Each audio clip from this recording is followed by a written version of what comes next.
Fala galera, tudo bem? Então vamos lá, vamos falar primeiramente de decisão, né? O que Napoleon Hill traz pra gente com a decisão? Decisão é quando a gente consegue vencer o hábito de deixar as coisas para depois. Quando a gente toma a decisão, a real decisão de alcançar aquilo que a gente quer alcançar para nossa vida, né? De seguir com os nossos objetivos, a gente evita um grande mal que assola a sociedade hoje, que é o mal da procrastinação. A procrastinação é uma decisão, né? Mas é uma decisão de você deixar o teu futuro nas mãos do destino. E a gente sabe que isso nem sempre funciona, né? Quando a gente deixa para depois aquilo que a gente já deveria ter feito, a gente está abrindo mão do nosso destino, né? Dos nossos objetivos, da nossa vida, né? E a principal coisa que Napoleon Hill traz que a gente tem que tomar a real decisão é referente às opiniões das outras pessoas, né? Napoleon Hill já dizia que as opiniões são a mercadoria mais barata da face da Terra, né? Então, quando a gente se deixa influenciar pelo que as outras pessoas pensam que seja correto, a gente acaba abrindo mão do nosso destino, abrindo mão do nosso poder. Afinal, porque cada um tem o seu filtro, cada um tem a sua maneira de ver o mundo, de olhar para a vida, e esses filtros nem sempre servem para todo mundo, né? Então a pessoa ela vai ver a vida dela da maneira como ela achar. Então a opinião dela serve para quem? Só para ela, né? A gente está imerso nesse mundo onde as pessoas elas fazem alguma coisa, né? Nos dizendo ou nos incitando sobre o que nós devemos sentir, né? O que nós devemos fazer. Mas isso às vezes, na grande maioria das vezes, acaba nos limitando. Porque a gente está imerso, né, nesse mar de crenças limitantes. Então, às vezes, o que a outra pessoa traz pra gente é algo que está, ao invés de nos empoderar, nos limita, né? É por isso que Napoleon Hill traz essa importância da gente separar fatos mesmo das meras informações ou opiniões das outras pessoas, né? Então, Carlos, como é que eu me torno uma pessoa mais decidida, né? Como é que eu tomo decisões mais assertivamente? A gente tem que lembrar sempre que o nosso estado primordial é o estado de decisão, né? No fundo, a gente sabe o que a gente quer. A gente sabe o que a gente veio fazer aqui, né? A gente sabe o nosso papel, a nossa missão. No fundo, a gente sabe. Mas a gente está tão imerso nesse mar de crenças limitantes que a gente só consegue ver, observar a limitação, né? Então, muito dessa nossa jornada hoje, ela serve para isso, né? Serve para a gente identificar essas limitações que a gente acaba experienciando, né? Como experiências desagradáveis, né? Nos torna dependente das outras pessoas, das situações, e tudo isso vai nos trazendo indecisões, né? Então, se a gente para observar, a maioria das pessoas ela tá já imersa nessa indecisão, né? Então, quanto mais pessoas indecisas a gente vê, a gente começa, inconscientemente, a gente começa a pensar que é real isso, que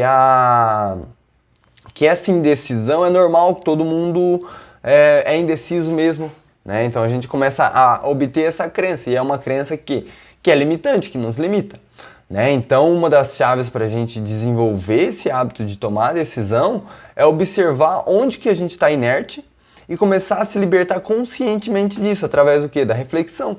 Utilizando o raciocínio, a gente consegue se livrar dessas limitações, né, autoimpostas, né? Autoimpostas eu digo porque a outra pessoa trouxe para você, mas quem que aceitou foi você.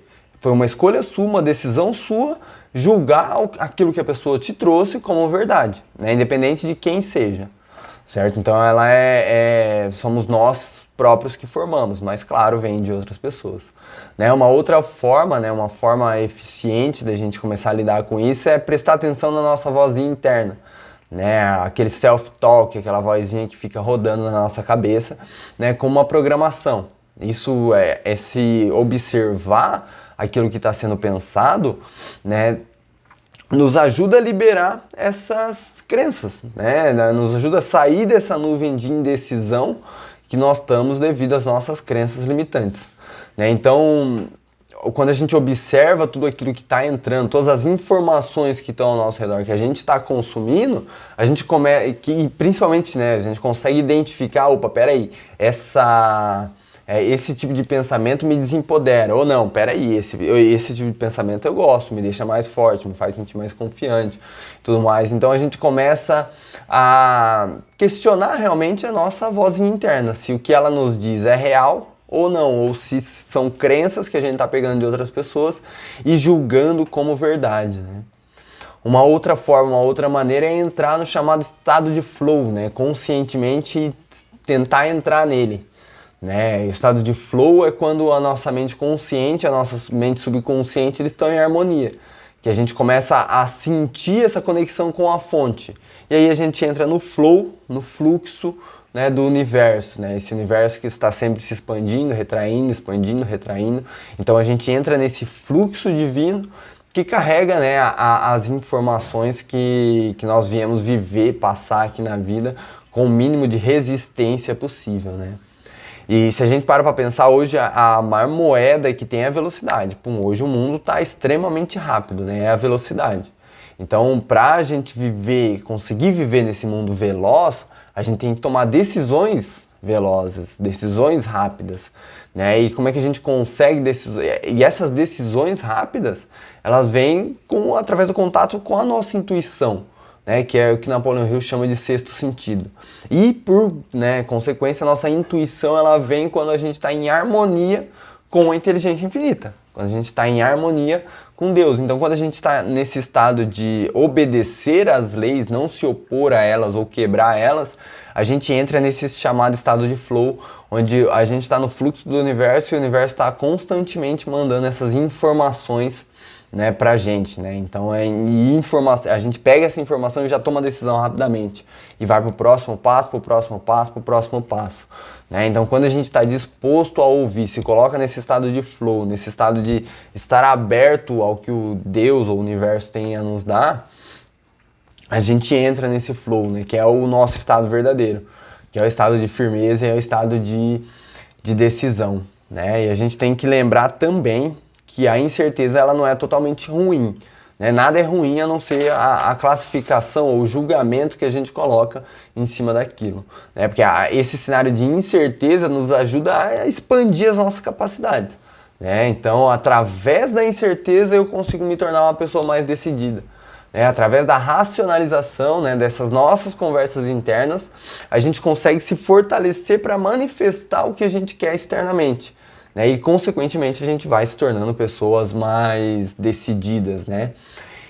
Toda criação ela existe agora, né? É o único tempo que existe nessa nossa dimensão, é o aqui e o agora, no presente, né? Então, para que a nossa mente ela compreenda esse fato, né, que o coração em si ele já sabe, a gente tem que valorizar o momento presente, porque é onde estão as oportunidades, é onde está a oportunidade para eu mudar, onde está a oportunidade para eu me desenvolver, para eu me tornar, né, conforme o assunto da questão hoje, para eu me tornar uma pessoa decidida, né? Então, para isso eu tenho que estar em harmonia, né, consciente daquilo que eu quero, consciente daquilo que eu busco, né? E então, resumir um passo a passo aí, né, o como que eu me torno uma pessoa mais decidida, né, ou decisiva, né? Primeiro passo, né? Joseph Campbell já dizia: a caverna que você teme entrar encontra o tesouro que você procura, né? Então, primeiro passo, entrar na caverna. Entrar na caverna. A gente tem que mergulhar nesse nosso medo, a gente tem que mergulhar nas nossas dúvidas e entender de onde elas vêm. Entender qual que é o papel da dúvida na minha vida hoje, né? Maximizar tudo isso que foi mostrado. Se eu tô na dúvida, se eu tô em dúvida e eu entro em contato com a inteligência infinita, entro em contato comigo mesmo, né, internamente, e eu encontro o medo e maximizo esse medo, vivo realmente, né, sinto o que esse medo quer me dizer, aí isso vai me dando força, né, para quê? Para eu lidar com essas emoções. E eu deixo essa emoção fluir. Eu deixo ela estar presente, eu intensifico essa emoção, eu sinto ela e a partir desse momento eu começo a transmutar isso, eu começo a liberar essas emoções de dentro de mim, né? Que geralmente vêm como pensamentos negativos, né, sobre mim sobre as outras pessoas, né, sobre as situações da minha vida. E a partir desse momento eu me sinto mais livre para direcionar meus pensamentos na direção correta. Aí eu começo a ser, como o Napoleão Hill diz, né, ser mestre do seu destino, capitão de sua alma. Porque eu começo a escolher o tipo de pensamento que eu vou ter e começo a direcionar minha vida de acordo com esses pensamentos, né, sendo eles pensamentos saudáveis, pensamentos positivos, né? Então é assim que a gente se torna uma pessoa mais decisiva. A gente lida com aquilo que nos para, a gente lida com essa inércia, né, e reconhece que o grande problema somos nós mesmos, né? Esse é o nosso maior inimigo, é essa pessoa que a gente tem que superar, né? Com amor, com carinho, mas é alguém que está nos atrasando e a gente precisa, né, crescer, se desenvolver e expandir, principalmente expandir. Então essa é minha parte sobre decisão. Valeu, rapazes!